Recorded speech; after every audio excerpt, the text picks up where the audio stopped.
لیکن ایک مسلمان اگر رسول اللہ صلی اللہ علیہ وسلم کا دامن پکڑتا ہے تو عیسیٰ کو چھوڑنا نہیں پڑتا، عیسیٰ کو لازماً پکڑنا پڑتا ہے، بدھ کو بھی سچا ماننا پڑتا ہے، کرسچن کو بھی سچا ماننا پڑتا ہے، زرتشت کو بھی سچا ماننا پڑتا ہے۔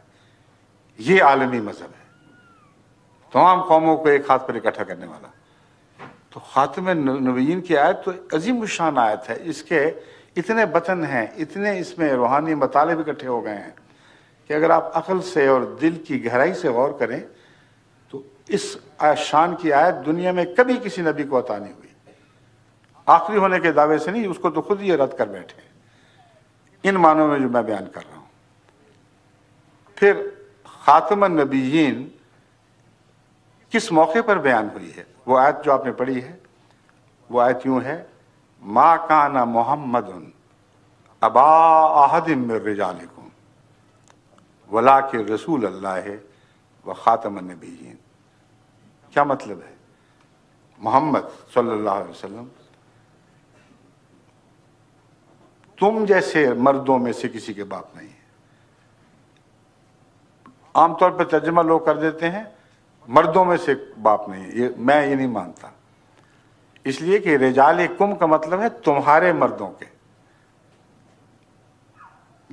عام طور پر جس قسم کے مرد تم پائے جاتے ہو ان کا باپ ہونا تو قابل فخر ہے ہی کوئی نہیں، تم الزام لگاتے ہو کہ اس کا بیٹا نہیں ہے، اس لیے یہ ادنا ہے۔ قرآن کہتا ہے کہ جس قسم کے تم لوگ ہو تمہارا باپ ہونا قابل فخر نہیں ہے بلکہ قابل شرف بات ہے، کوئی عزت نہیں اس میں۔ کن کا باپ ہے؟ یہ رسولوں کا باپ ہے۔ خاتم کا مطلب باپ بھی ہے، ان معنوں میں بھی پر کامل یقین رکھتے ہیں، اور اس میں گہری حکمت ہے۔ الولد سر لابیہ، یہ محاورہ ہے عربی کا کہ بیٹا اپنے باپ کا راز رکھتا ہے اپنے اندر۔ اس زمانے میں تو جینز ایجاد نہیں ہوئی تھی، جو صلی اللہ علیہ وسلم کے زمانے میں جب خاتم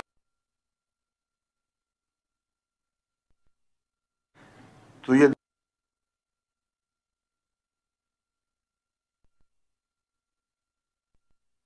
آج زمانے نے کھول دیا ہے کہ بیٹا باپ کی صفات سے پہچانا جاتا ہے۔ اگر محمد رسول اللہ کا بیٹا نہیں ہے کوئی رسول تو رسول نہیں ہے، کیونکہ سب نبیوں کا باپ آپ کو قرار دے دیا گیا ہے۔ بس خاتم ان معنوں میں کہ اس کی تصویر آپ کو نبیوں میں دکھائی دے گی، ہر سچے نبی میں تم محمد رسول اللہ کا عکس دیکھو گے، اگر نہیں دیکھو گے تو وہ جھوٹا ہے۔ کتنا عظیم الشان معنی ہے خاتم النبیین کا۔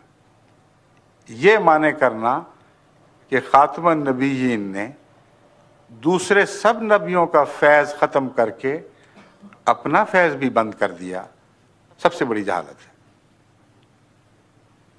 ایسی جہالت ہے جس کو قرآن کھلے بندوں جھٹلا رہا ہے۔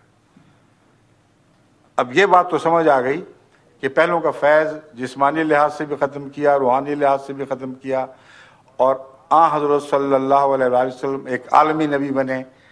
آپ کی ختم سے نبی پہچانے جائیں گے، آپ کی تصدیق سے پتہ لگے گا کہ کون نبی ہے جس کی ادائیں آپ سے ملتی ہیں وہی سچا ہے، جس کی ادائیں مخالفانہ ہیں وہ سچا ہو ہی نہیں سکتا، کیونکہ سب نبیوں کے باپ ہیں آپ۔ اب اگلا سوال یہ ہے کہ آپ کا کوئی اپنا روحانی بیٹا بھی ہوگا کہ نہیں، یا وہ بھی ختم کر دیا؟ سب کے فیض ختم کیے، اپنا بھی ختم کر بیٹھے تو ہاتھ کیا آیا دنیا کو؟ اس سے تو پرانے ادنا ہی کافی تھے جن کا فیض جاری رہتا۔ قرآن کریم فرما رہا ہے کہ حضرت صلی اللہ علیہ وآلہ وسلم سب نبیوں کا فیض ختم کر کے اپنا وہ فیض جاری فرما چکے ہیں جس میں کسی انعام کی کمی نہیں ہے۔ یہ آیت کریمہ جو سورہ نساء سے لی گئی ہے، جو میں ابھی آپ کے سامنے پڑھتا ہوں، یہ ختم نبوت کے موضوع پر ایک آخری فیصلہ ہے، قطعی فیصلہ ہے۔ سورہ النساء میں یہ آیت ہے، وَمَن يُطِعِ اللَّهَ وَالرَّسُولَ فَأُولَٰئِكَ مَعَ الَّذِينَ أَنْعَمَ اللَّهُ عَلَيْهِمْ. جو کوئی بھی اب اللہ اور اس رسول الرسول محمد رسول اللہ کی اطاعت کرے گا، کیا ہوگا؟ اس کو سزا ملے گی، انعام ملیں گے. پہلے نبیوں کی اطاعت کے مقابلے پر کم انعام ملیں گے،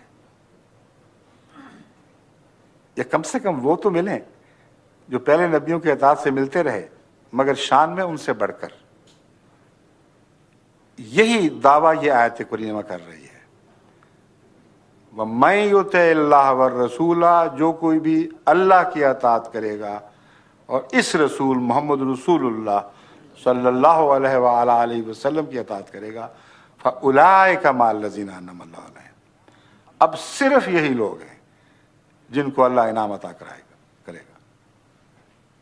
باقی سب کی چھٹی ہو گئی. خاتم کا مطلب غیروں کے چشمے بند، اپنا جاری. اب فیض لینا ہے تو اس کے پیچھے لگو. اور ساتھ فرمایا وہ کون لوگ ہیں جن کو انعام ملے گا، لسٹ بیان فرمائی ہے. من النبیین، یہ قرآن کے الفاظ ہیں، نبیوں میں سے ہوں گے یہ لوگ. والصدیقین، اور صدیقوں میں سے ہوں گے. والشہداء، اور شہیدوں میں سے ہوں گے. والصالحین، اور صالحین میں سے ہوں گے. وحسن اولئک رفیقا، اور یہ ساتھ جو محمد رسول اللہ کی غلامی سے ملے گا یہ سب سے اچھا ساتھ ہے، اس سے اچھا کوئی ساتھ نہیں. تو انعام کی لسٹ تو وہی ہے، مگر حسن اولئک رفیقا نے مرتبہ اونچا بیان کر دیا. اب تم پرانی امتوں میں کہاں رفیق ڈھونڈتے پھرتے ہو؟ حسن اولئک رفیقا. اب رفاقت ڈھونڈنی ہے تو محمد رسول اللہ کی امت میں آپ کے غلاموں میں پیدا ہونے والے نبیوں، صدیقوں، شہیدوں، صالحین کی رفاقت ڈھونڈو. اس سے بہتر رفاقت نہیں مل سکتی. اتنی واضح کھلی ہوئی آیت کے بعد آیت خاتم النبیین کا یہ ترجمہ کرنا کہ آپ نے سب نبیوں کو ختم کیا سوائے عیسیٰ علیہ السلام کے، اور سب کا فیض ختم کر دیا، ساتھ اپنا بھی ختم کر دیا. اب اس امت میں کوئی نبی آپ کی غلامی میں بھی پیدا نہیں ہو سکتا. قرآن کا دعویٰ کیا ہے؟ غلامی میں پیدا ضرور ہو سکتا ہے مگر صرف نبی نہیں. ہر مرتبہ شان، ہر مرتبہ انعام اب محمد رسول اللہ کی غلامی سے وابستہ ہو چکا ہے. صرف نبوت بند نہیں ہوئی، خاتم صدیقیت بھی بند ہے، شہادت بھی بند ہے، صالحیت بھی بند ہے، مگر غیروں کی. محمد رسول اللہ کی غلامی میں نہ یہ بند، نہ وہ بند، نہ وہ بند. بس غلام نبی کا تو اعلان کر رہی ہے یہ آیت. اور بجائے اس کے کہ پرانے موسیٰ کے غلام کو محمد رسول اللہ کی امت کا فیض رسان بناؤ، اگر غیرت ہے تو قرآن کے اس معنی کو تسلیم کرنا لازم ہے کہ جب ضرورت ہوگی محمد رسول اللہ کے غلاموں میں سے وہ اٹھے گا جسے خدا فیض نبوت عطا کرے گا، مگر محمد رسول اللہ کی امت کے دائرے میں اور غلامی کے صدقے. یہ ہمارا عقیدہ ہے. اگر یہ نعوذ باللہ من ذالک حد کے رسول ہے تو پھر اس عقیدے کو پکڑے رکھیں کہ محمد رسول اللہ کی امت میں تو سب ناکام ہو جائیں گے، موسیٰ کا غلام ڈھونڈنا پڑے گا، نیا قرآن لے کے آئے گا، یعنی دوبارہ قرآن نازل ہوگا، اور آخری فیض رسان جو دنیا دیکھے گی وہ عیسیٰ علیہ السلام ہوں گے. پھر وہ خاتم النبیین ہوئے، نہ کہ محمد رسول اللہ. سمجھ گئے؟ جزاک اللہ. حضور اب مسٹر رام ناتھ سانی ساؤتھ ہیمپٹن سے سوال پیش کریں گے. جی